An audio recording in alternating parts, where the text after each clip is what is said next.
Hi everyone, how's it going? I'm Mike. I'm the co-founder and co-CEO of a company called UpGuard. I'll give you a little bit of a background on it, and then I'll explain kind of what the deal is. So started a company in 2012. I lived in Silicon Valley for probably 7 years. I got tired of that, surprisingly, and then decided to move the whole company to a different place. We operate all around the world. We've got offices in the Bay Area, in LA, in Sydney, in Singapore, in Bangalore now. So it's pretty interesting. So about 2 years ago, I decided that, I could, if given that I can run a company from anywhere in the world now, where should I run it? So I actually spent time in Samoa thinking about if I should go to Western Samoa and live there and set up there. I came to the conclusion that I needed really, really great infrastructure and broadband to do it.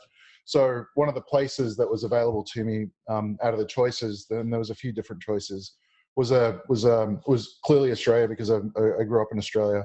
But yeah, the really interesting thing is that you may look at Australia and think, oh, it's an amazing country. It's like got great infrastructure, and it's, the GDP of it's like reasonably higher than what you'd expect. But when you really look at it, there's only certain areas in Australia that have really, really great broadband.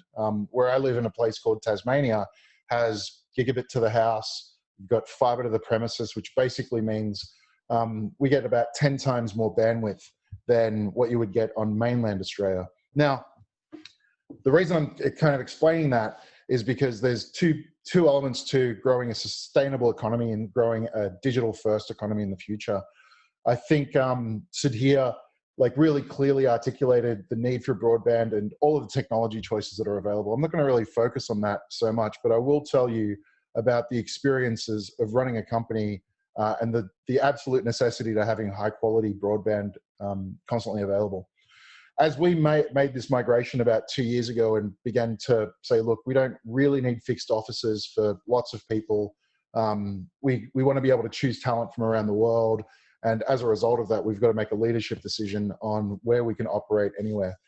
The factors around broadband, needing it constantly on tap so that you can continuously have high quality video communications, so that you can have asynchronous communications with people, basically meaning that if you have someone working in Singapore or Sweden or Bangalore, that the time zone doesn't become an issue, because you can send large chunks of video to them to explain a problem that you may be working on in the business, or alternatively, so that you can have a real-time communication with them with little to no lag or any jitter. Now, in order to be able to enable those types of businesses, the core of it is, again, broadband. So the really important thing is that with the recent broadband addition in American Samoa, you've now got access, and I've said this a few times before, you've now got access to be able to play on that stage. The real issue that I see, though, and this is after living in the Bay Area for a while, was that I don't know, I live in a place called Palo Alto. There's another suburb of Palo Alto called East Palo Alto, and what you'll find is that there's a lot of Samoans there. I don't know if anyone has relatives there, but the biggest disparity that I saw in Samoans and Pacific Islanders generally getting employment was the quality of the education. If you look at Palo Alto proper, where you read about Facebook living, Mark Zuckerberg lives there, all of these famous people that you've probably read about, the reality is that the education quality in Palo Alto versus East Palo Alto is so incredibly different that you tend to find that there's a lot of low-paying jobs, there's a lot of menial types of labor that get put into East Palo Alto, because simply the education system hasn't been set up in order to be able to take advantage of the opportunities that they have there. So when you think about it, it's really discordant, because you've got this really wealthy, suburb effectively, and you've got really two halves of it. One half has the benefits of fantastic education, truly digital education, world-leading charter schools, all of these other capabilities. And then literally across the 101 highway, in the same suburb, you've got a very, very different educational outcome. So the point I'd probably make, first of all, is that in order to be able to take advantage of the new capabilities around broadband digital enablement, and then all of these other capabilities, you really need to have a base level of education to be able to take advantage of it. Now, the beautiful thing is that in comparison to 10 years ago, the rate of education accessibility has changed so dramatically. Whereas before, 10, 15 years ago, you'd spend, you know, 2,000 US to be able to get a reasonable computer with some form of connectivity. The reality is that now you can get access to compute that allows you to be able to, you know, get a mass population of students on for less than $300-400 US. So if you kind of think about that type of change now, that's a dramatic economic change that's occurred that now lets, like, you know, relatively poorer community access to be able to gain access to world-class education. And I think that's probably the first pillar after you've put in this type of capability to be able to really focus on. Because if you focus on that, then I think the reality is that the service structure that you can get out of it and the education structure in the future changes the dynamic entirely for a country and for a state like American Samoa. So that's the first part. The second part is, well, I think Sid here actually had a really great diagram before where he talked about, you know, finance pillars, government pillars, education pillars, and a couple of others, agriculture, and then one other one I don't recall. Hey, Stuart, thanks.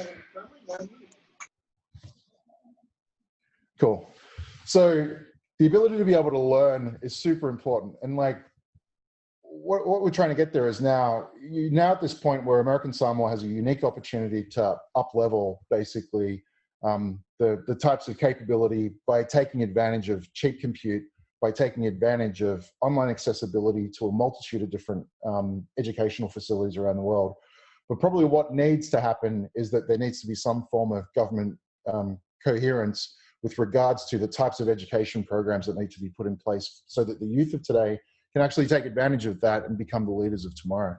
So when you kind of think about it, there's a whole heap of different, you know, capabilities that are being developed, but the reality of choice around what would look good for the future of the American Samoan population is something that's probably really not at the right level at the moment. And it's totally understandable why. However, the focus on digital first education, mobile first training, and then being able to get that through the education system will absolutely yield to results that I don't think anyone can truly comprehend at the moment. So that's the first part. The second part is transactional economy and financial metrics and all of these other components, right?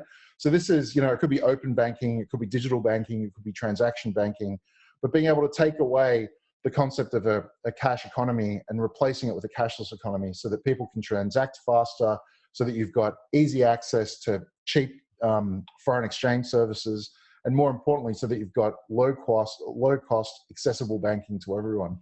It's fine to be connected to the internet, it's fine to understand what to do, but really quickly after that, in order to be able to create industries, you need financial transaction capabilities that allow you to be able to transact from an e-commerce perspective in a multitude of different ways with a multitude of different currencies available.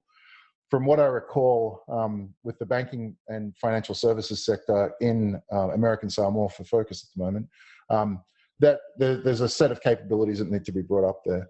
If you kind of think about it, one of the other lessons of COVID now is that in Australia and some of our employees in the States are talking about avoiding using cash at all opportunities, because again, they don't want to be swapping a lot of, you know, currency and then, you know, potentially having someone at risk, potentially passing COVID on for that. Now, I'm not saying that that's happening, but, you know, the logical perspective that you should have is that, yeah, coughing, sneezing, all of these types of things with cash and then physically transacting them is somewhat dangerous in these days. So the question starts like, well, what's American Samoa doing about it? What's Samoa doing about it generally? And then as a result of that, like, how can you use that as an opportunity to be able to transform a particular sector? Now, I think the last thing I'll touch on, and I'll recap again, education, access to online education, and then cheap compute to be able to get access to be able to transform the economy is the foundational component. The second component to enable is financial capabilities. So, you know, clear foreign exchange, really simplified banking and accessible banking for constituents. The third part is government access. So the really great thing about a lot of this is that from a government perspective, the ability that you need to be able to transform, for example, like a driver's license or a simple digital form online, a lot of these capabilities are available now en masse. Like, I can talk about Google for a long time and what they've done with government programs and education programs. But I think the simplicity around gaining access to services that enable government, there's such a bevy of choice now, and a lot of it is cheaper than running your own infrastructure. I don't think American Samoa should focus inherently on the ability to be able to build out data centers, build out all of this capability. What I believe that American Samoa should focus on is being able to understand high quality choice on choosing technology services to bundle for the constituents of American Samoa, and then having the freedom of choice to be able to move those back and forth as you see fit. So again, it drills back into education. Like, how do you establish high quality choice and high quality observations on what good technology looks like? Second is, how do you access that technology financially and economically? And then the third part is, how does a government enable that type of service via trust? Now, there's a few different ways of doing it. Clearly, cybersecurity is something that's always going to be there and it's always going to be needed in the future. But the reality of embedding that into the culture and making sure that people are not only choosing the right technology choices, but making sure that they're secure and consistently deployed for the constituents is probably the next major component to focus on. And I think that's critical going forward. Once people begin to see that government's taken the first step to being able to enable these types of capabilities and deploying them at a low cost, in a low cost, highly secure way, you'll begin to see industry generally turn around and begin to go, well, look, they did it. Why can't we do it more accessibly? And then how can we partner more effectively to do that?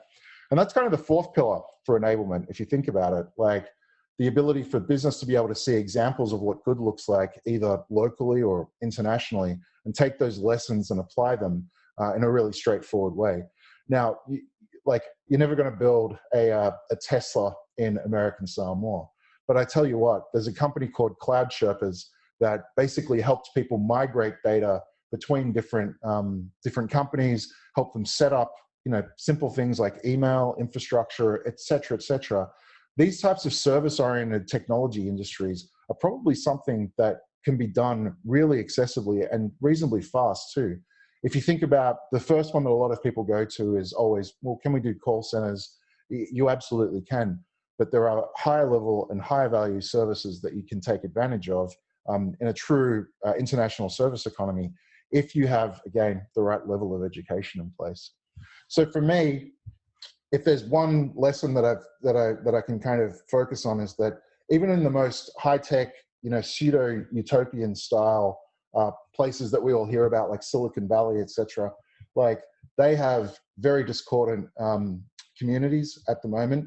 And the one thing that seems to separate them after observation for about 7 or 8 years, from my personal perspective, is that the education level between one side of the highway, in this case, versus the other side of the highway is very, very different and almost offensive. So if you kind of process it that way, the strategy from my perspective that should really be focused on is, how do you educate a population, a young population, a middle-aged population, whatever, to be able to take advantage and learn how to operate in this type of new world. Because once you've embedded that in, it's only a matter of time within a generation, 2 generations, even sooner, that you can start really taking advantage of the bevy of capabilities available from the infrastructure that you've got. So I won't belabor the points too much. I do apologize that I didn't really have time to do up slides, but I hope that kind of gives you a sense of the elements to focus on. Again, education is paramount. Transaction economy is super important. Then the interaction with government, and then finally the ability for industry to participate, all of that will develop an effective ecosystem to be able to do that. And there's a variety of different aspects around investment, around partnering with other economies to be able to achieve that. But at the very basic level, high quality education is then really, really needed. So again, thank you all for having me present. I'd love to participate and help out where I can. So yeah, I'll leave that, and then I'm happy to take any questions at all. Thanks, guys.